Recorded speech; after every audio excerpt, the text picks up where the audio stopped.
So hello friends, welcome back to my channel and those who are new, welcome to my channel.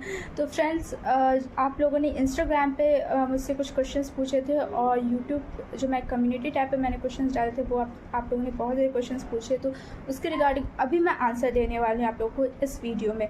जो CU8 पर था और AMU BSc पर भी था, और जो भी क्वेश्चन है मैं आज अभी आपके सामने आंसर दूंगी।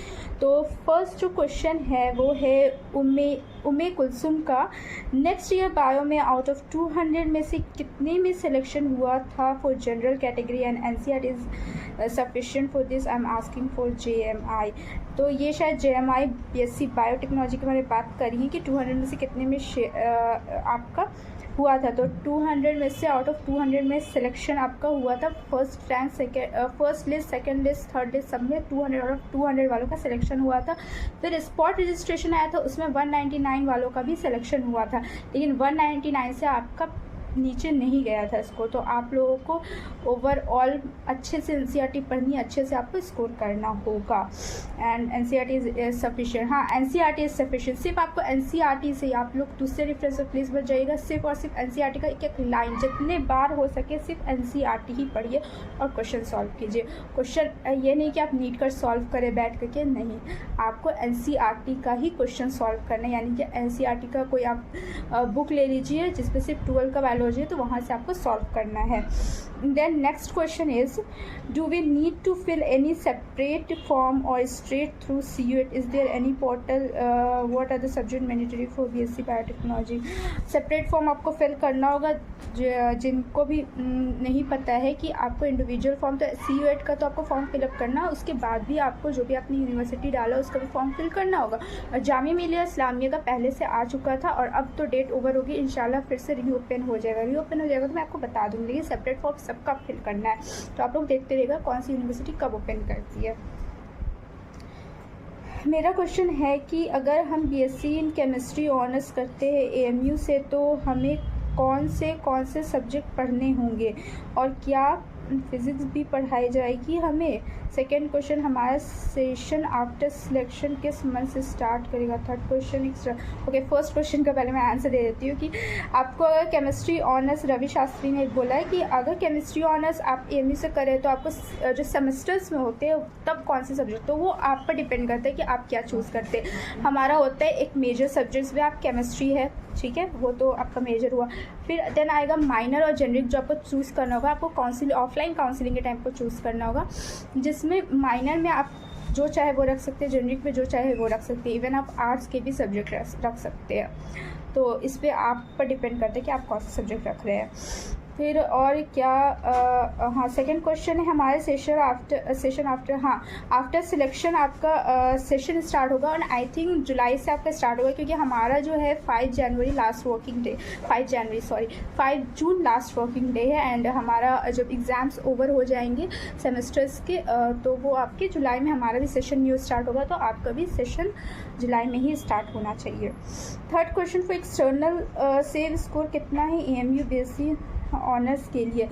सेव स्कोर अगर आप केमिस्ट्री की बात बोले तो 45 इज सेव स्कोर, और अगर आप बायोकेमिस्ट्री की बात करें तो 56 इज़ द सेवेस्ट स्कोर, क्योंकि 56 से कम आई डोंट थिंक कि आपका हो, क्योंकि वेटिंग लिस्ट वालों का बायोकेमिस्ट्री में तो बिल्कुल नहीं होने वाला है।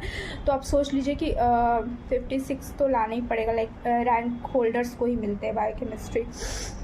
लास्ट ईयर जैसे नॉर्मलाइज्ड स्कोर से कैसे बचा? रैंक होल्डर्स को ही मिलते हैं बायोकेमिस्ट्री। लास्ट ईयर जैसे नॉर्मलाइज्ड स्कोर से कैसे बचे? जितना करके आया उतना। हाँ, ये बहुत अच्छा क्वेश्चन है जो साहिल ने पूछा है कि नॉर्मलाइज्ड स्कोर से कैसे बचे। वो उसका आंसर मैं दूसरे वीडियो में दूँगी, क्योंकि इस वीडियो में अगर दूँगी तो बहुत ज़्यादा एक्सीड कर जाएगा।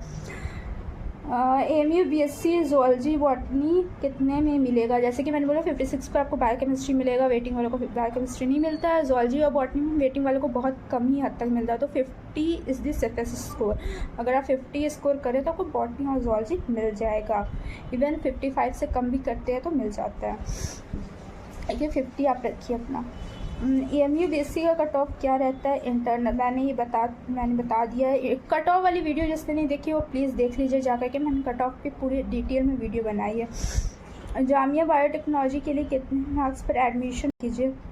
जामिया BSc बायोटेक्नोलॉजी CUET के थ्रू कितने मार्क्स का सिलेक्शन हुआ है? प्लीज़ आप भी हेल्प करिए ना, BSc ऑनर्स बायो का इंपॉर्टेंट चैप्टर। अच्छा, मैंने इंपॉर्टेंट चैप्टर्स बता दिया है बायो का, और केमिस्ट्री का भी इंपॉर्टेंट चैप्टर ही जाना है। तो केमिस्ट्री का इंपॉर्टेंट चैप्टर्स मुझे याद तो नहीं है, लेकिन मैं देख करके आप लोग को बताऊँगी। और अभी इंस्टाग्राम पे भी कुछ क्वेश्चंस है जो कि मैं भी बताती हूँ आप लोगों को।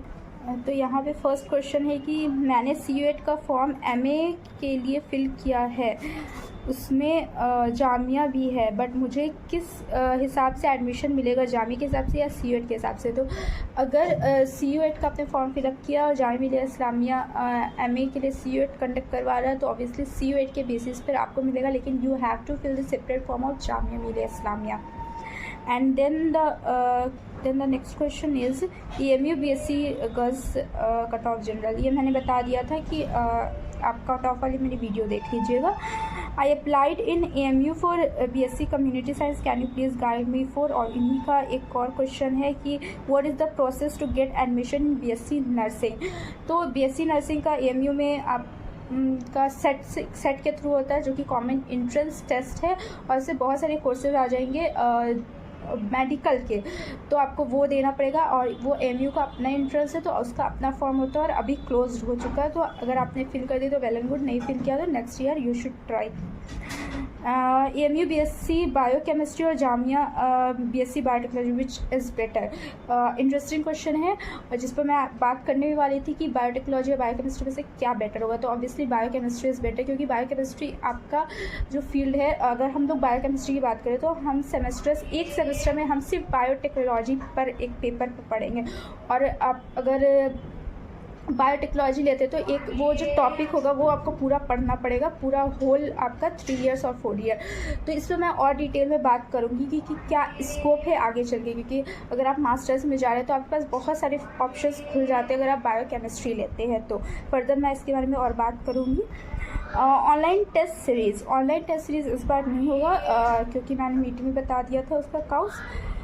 इन which date admit card are release BSc आपके 1 वीक पहले रिलीज़ हो जाएगा एडमिट कार्ड। CUET के साइट पर ही होगा, क्योंकि उन्होंने लिंक पूछा, तो CUET के साइट पर होगा CUET.summer.ac.in, और आपको अपना लॉगिन करना पड़ेगा ID, देन वहाँ पर मिल जाएगा। वैसे मैं लिंक शेयर कर दूँगी जब आएगा एडमिट कार्ड तब। BSc का एंट्रेंस के लिए in last time preparation tips and paramedical also EMU। Last time preparation tips, okay, I will give you. Well CUET biotechnology exam will held. CUET का exams जो होते हैं वो बहुत स्लॉट्स में होते हैं, बहुत सारे डेट्स में होते हैं, तो एक डेट फिक्स नहीं है, लेकिन आई थिंक 14 मई से आपका स्टार्टिंग है। तो आपका किस स्लॉट में वो आपको एडमिट कार्ड आने पे पता चल जाएगा। BSc nursing entrance exam date मुझे याद नहीं है कि EMU का BSc नर्सिंग एग्ज़ाम का डेट क्या है। आप लोग प्रोस्पेक्टस प्लीज़ चेक कर लिया कीजिए, EMU का प्रोस्पेक्टस, उस पर सब कुछ दिया हुआ डिटेल। So it's over. यहाँ पर इतने क्वेश्चंस थे, और बाकी जो क्वेश्चंस थे बस कट ऑफ से रिलेटेड है, जो कि मैंने पहले वीडियो डाल दिया, तो आप वो दे सकते हो, जो इसको भी कट ऑफ का कंफ्यूजन है। और बाकी 2 क्वेश्चंस रह गए हैं, जो कि मैं उस पर सेपरेट वीडियो बनाऊँ, क्योंकि अभी अगर वीडियो बनाती तो बहुत ज़्यादा लॉन्ग चला जाएगा। सो आई होप कि आप लोग के डाउट्स क्लियर हो गए होंगे, और अगर और भी डाउट्स है तो प्लीज़ कमेंट सेक्शन में पूछिए, मैं रिप्लाई करूँगी। सो फिर मिलते हैं नेक्स्ट वीडियो के साथ, तब तक के लिए goodbye and take care of yourself.